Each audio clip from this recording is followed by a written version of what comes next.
Bizarro. Então, e aí pessoal do Just Mônica, meus amigos do Just Mônica, aqui quem fala é o Balone e como prometido, na verdade eu tinha comentado isso muitas vezes e ia ser legal se eu fizesse uma análise do Crentoe e eu fiz aqui esse vídeo fazendo uma análise de uma música só dele. Então, tipo, ele tem essas 10 músicas oficiais e eu percebi que fazer uma análise assim com um slide, fazer uma coisa bem organizada demora pra caramba. Então, se vocês quiserem que eu faça também uma análise das outras, eu acho que se vocês pedirem eu posso fazer um, uma forma de vídeo um pouco mais fácil de fazer do que essa. Talvez fazer uma live vendo as outras e aí faz uma tier list, talvez. Mas por enquanto, vamos aqui no Salmo, né? Então, durante o slide vai ter três tipos de marcação e aí tem uma legenda é, relacionada a cada cor. Então a primeira parte, não esquece dos salmos, ele é fiel em tudo que faz, Deus é Pai, te protege, te livra do mal, Deus é santo e leal, teu manto é vital. Então, fiz uma marcação aqui nessa parte do teu manto é vital, porque na verdade não tem uma parte da Bíblia que fala sobre o manto de Deus e falando que o manto de Deus é vital, né? Não é um conceito muito definido isso. A única parte assim que me vem à memória falando de manto seria o manto de Elias. E só que isso não é vital porque a gente não precisa disso, né? A gente não precisa do manto de Elias ou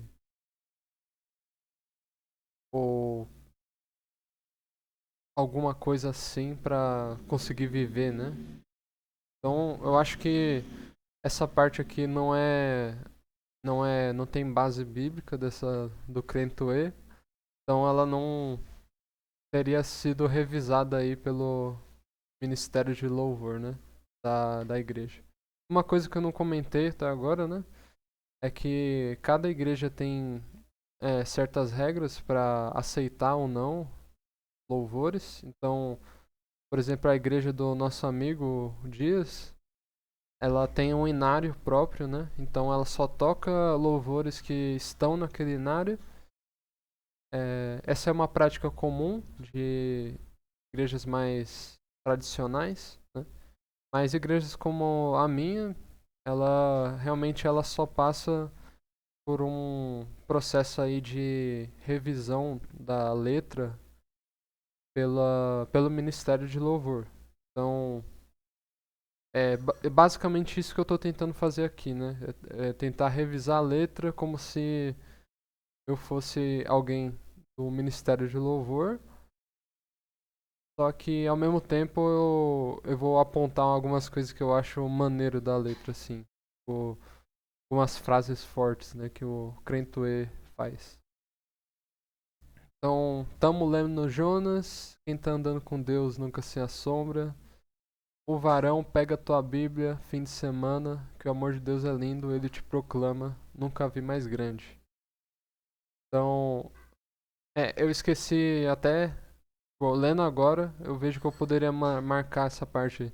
Quem tá andando com Deus nunca se assombra como verde, né? Porque é uma frase maneira, né?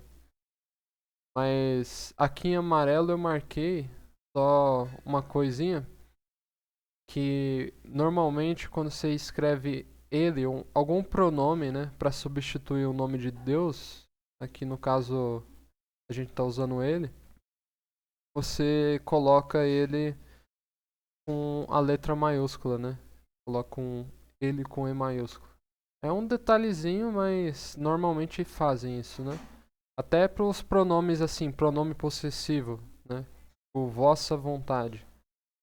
Seria o V maiúsculo também, para justamente é, não ter essa confusão, né? De alguma outra personagem com o personagem de Deus na letra ou até mesmo na Bíblia, né? Então,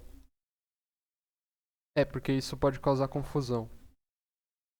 Então, outra coisa aqui é proclama, né? Esse verbo, ele não é normalmente usado assim, Deus nos proclama. Não é muito comum.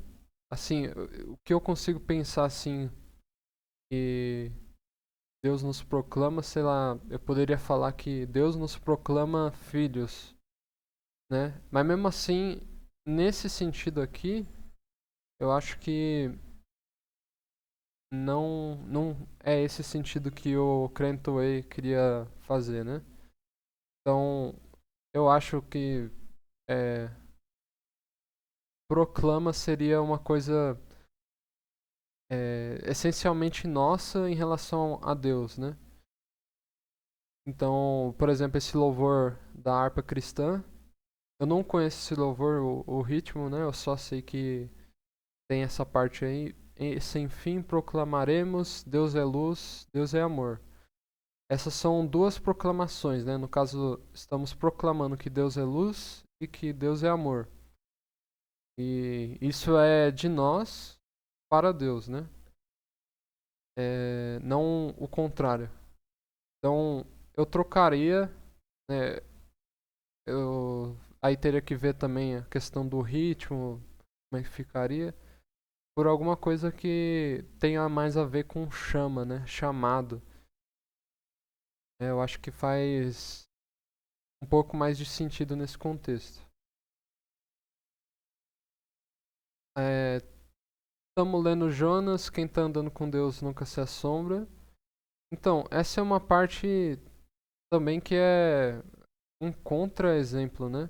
Se você for ver a história de Jonas, eu acho que todo mundo tem um imaginário aí já no subconsciente sobre a história de Jonas. Se eu falar que Jonas é o cara que foi engolido por um peixe gigante, eu acho que você deve lembrar disso porque é uma coisa é, muito impressionante, né? Então, na história de Jonas, na verdade, ele não queria fazer o que Deus mandou ele fazer e por isso ele foi engolido por um peixe, né? E até ele falar, tá, Deus, eu vou fazer o que você mandou fazer. Aí, até ele tomar essa consciência de fazer realmente o que Deus está falando, ele não saiu de dentro do peixe. Então, meio que a história de Jonas, por mais que ele no final tenha feito a vontade de Deus, é um contra-exemplo, né? Porque Jonas não quis seguir, né? O que Deus falou para ele fazer e acabou se assombrando muito, né? Então ele é um contra-exemplo nesse sentido, é só um adendo, né? Vaso vem pra fé e larga o mundo é uma linha muito forte também do Crintoé. Parabéns pelo estilo aí, maneiro. Deus te salve, eu quero você lá no culto. Vai botando a fé no submundo, da hora tu vai acabar tomando um susto. Então, o termo submundo aqui, eu acho que no contexto não faz sentido, né? Porque submundo mais próximo disso seria o inferno, né? Eu acho que ninguém, principalmente ninguém que crê em Deus, coloca a fé no inferno. Então, eu acho que o que ele quis dizer aqui seria mundo de novo, né? Só que eu coloquei até essa setinha, não faz sentido ele rimar mundo com mundo. Talvez por isso que ele trocou o mundo pro submundo, né? Pra, não perder pontos na rima. Mas o que faria mais sentido seria mundo, né? Porque você coloca a fé nas coisas do mundo, por exemplo, e a, como Jesus diz, né? A traça e a ferrugem consomem, né? As coisas do mundo. Então, você acaba levando um susto por causa disso, né? Nesse sentido, você acaba se decepcionando com as coisas do mundo se você botar fé nelas, né? Eu acho que é nesse sentido que o Crentuê quis dizer, né? Submundo. Na verdade, o termo seria mundo, né? Ou o mais próximo de mundo possível. Aqui não encontrei nenhum comentário bíblico assim, mas tem algumas frases fortes, né? Principalmente esse exagero assim, disposição para orar de segunda a segunda, um exagero engraçado, né? O diabo não vence, que Deus não está na frente é forte também. E só que chegando aqui nessa parte eu tenho um adendo a fazer, né? Porque eu acho que o Ministério de Louvor não iria aceitar esse louvor porque ele é muito self-centered, né? O que seria isso? Seria, para quem não entende o termo, seria muito centrado no na pessoa que está louvando ao invés no objeto do louvor. Então, qual que é o objeto do louvor, o objeto da adoração no louvor? Seria Deus. Só que essa música, né, e outras também, elas têm um problema que elas focam muitas vezes mais na pessoa que está realizando o louvor, ao invés do objeto. E acaba sem querer,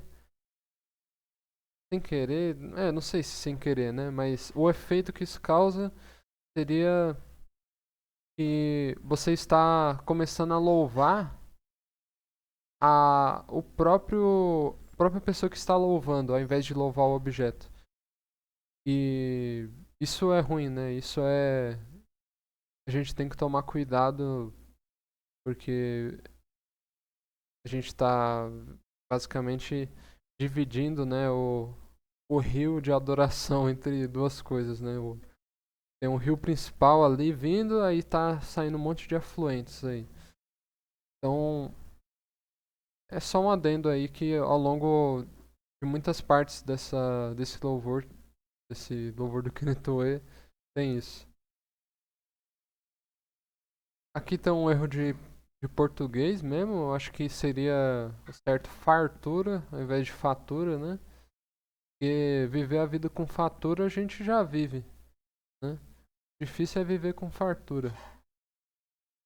E vai geral para a igreja de segunda a segunda. Eu tenho um adendo também que é, os crentes não vão para a igreja todos os dias, né? Então, vamos ler aqui. Tem o quarto mandamento, inclusive, né? Lembra-te do dia de sábado para santificá-lo. Trabalharás 6 dias e neles farás todos os teus trabalhos, mas no sétimo dia é o sábado dedicado ao Senhor, o teu Deus. Nesse dia não farás trabalho algum, nem tu, nem teus filhos ou filhas, nem teus servos ou servas, nem teus animais, nem os estrangeiros que morarem em tuas cidades, pois em 6 dias o Senhor fez os céus e a terra, o mar e tudo que neles existe, mas no sétimo dia descansou.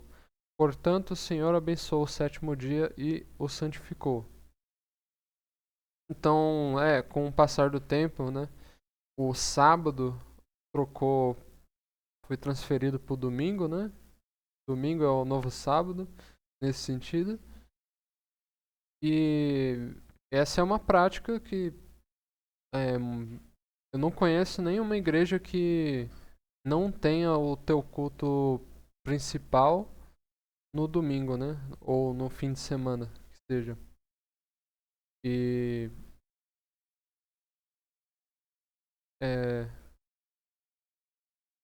se tiver, se ele tiver cultos a mais, eles são cultos dedicados, né?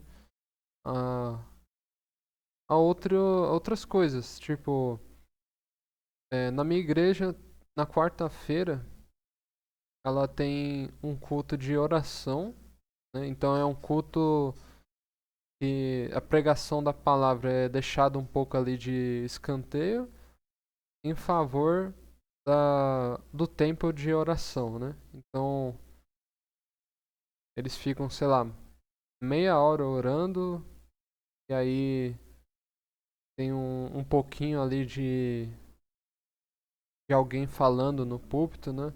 Então a distribuição de tempo, né? Ela é um pouco diferente e de forma nenhuma ela acaba sendo tomando o papel de principal, né, que o culto de domingo tem, né?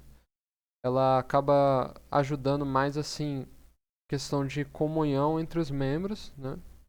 Porque a igreja é uma comunidade e é importante que os membros dessa comunidade interajam e tenham comunhão, principalmente a comunhão em fé, né? Eu acho que é isso que muitas igrejas tentam fazer com cultos específicos e com a escola bíblica também, né? Então é só esse adendo, ninguém vai segunda a segunda, né?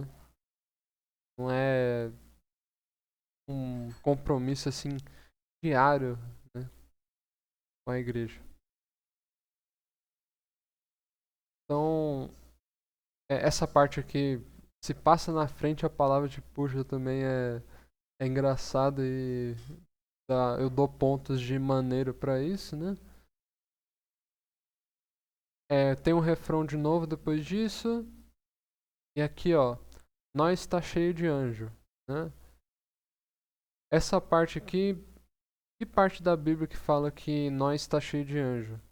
Então tem essas duas partes aqui que eu acho que são as mais famosas, né? De Salmos, né?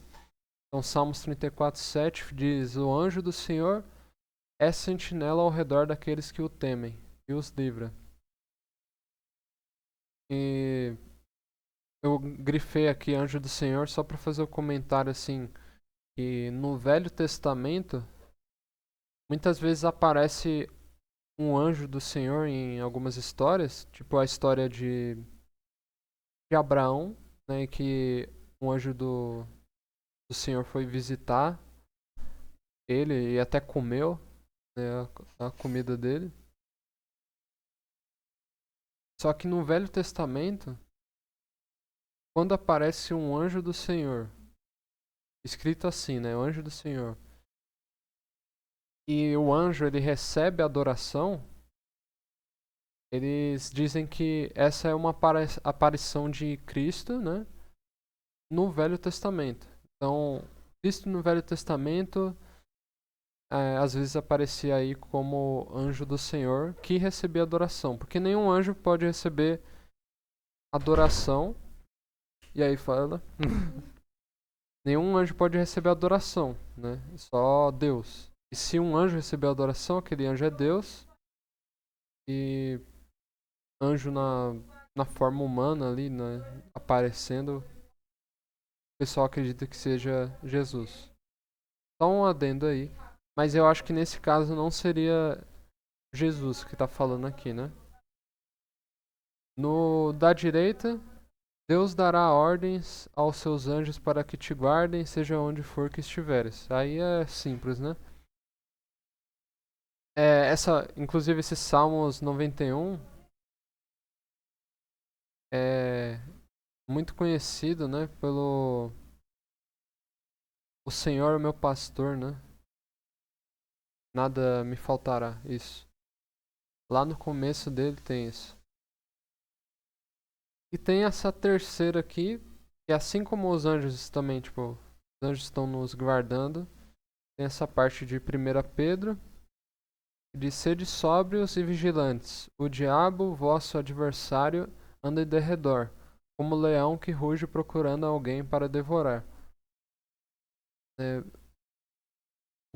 ele procura, vamos supor que você esteja no meio e aí tem um círculo de anjos em volta de você.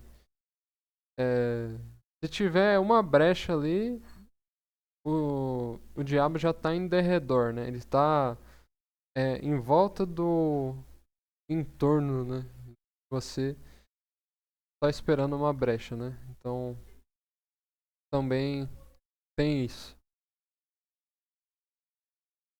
Essa parte que fala Provérbios tem 31. Eu pensava que ele estava falando que o crente ele sempre tem o Provérbios 31 na cabeça. Só que lendo aqui, né, a parte de Provérbios 31, não faz sentido ele ter Provérbios 31 na cabeça, né? Porque é uma coisa assim, não é um dos mais famosos, né, esse capítulo. Mas eu percebi então que depois do capítulo 31 de Provérbios não tem mais nenhum. Então provavelmente ele está falando que o crente ele tem todos os 31 capítulos de Provérbios na mente, né? Então eu acho que isso faz mais sentido, por mais que eu acho que a maioria não tem essa super memória que o crente tem, né? E o que está escrito no capítulo 31 aqui? Eu achei interessante, né? Que o livro de Provérbios foi escrito por Salomão, mas o capítulo 31 em específico, eles não são palavras do Salomão, né? Ele começa aqui falando, ó, palavras de Lamuel, rei de Massá, que lhe foram ensinadas por sua mãe. Aí eu vou ler aqui porque é interessante, dá para entender, né? O que ele está tentando dizer, não é muito complicado. Que te direi, meu filho? Que te direi, filho de minhas entranhas? Que te direi, filho de minhas promessas? Não entregues tua fortuna às mulheres, nem a tua conduta àquelas que destroem os reis. Não convém aos reis, ó Lamuel, não convém aos reis beber vinho, nem aos magistrados gostar de bebida inebriante. Porque ao beberem, esquecem-se dos julgamentos, e pervertem a causa de todos os pobres. No entanto, dai bebida inebriante ao moribundo, e o vinho aos amargurados, que eles bebam e esqueçam-se da sua indigência, e não se lembrem mais de seus sofrimentos. Abre a tua boca em favor do mudo, e pela causa de todos os que estão perecendo, e abre a tua boca, julga com justiça, defende o indigente e o pobre. Então, é, essa parte aqui, pelo que deu para entender, fala sobre o papel do rei de representar, né, o povo, e por isso que ele acaba dizendo que não convém aos reis acabar saindo assim da, do controle de si mesmo, né? Com bebidas inebriantes, com a é, destruição de si mesmo por meio da imoralidade sexual e isso, né? É isso, basicamente, que ele falou aqui. Mas com certeza esse daqui não é muito famoso, esse Provérbios. Eu pelo menos nunca tinha visto alguém falando sobre isso. Eu só tinha realmente lido isso. Mas então, fim da apresentação e é isso. Se vocês quiserem que eu faça uma análise das outras músicas do Crentoe para ver a sagacidade dele, eu acho que só deixando nos comentários aí que eu faço uma versão vendo as outras 9 composições, né, dele. Então, falou!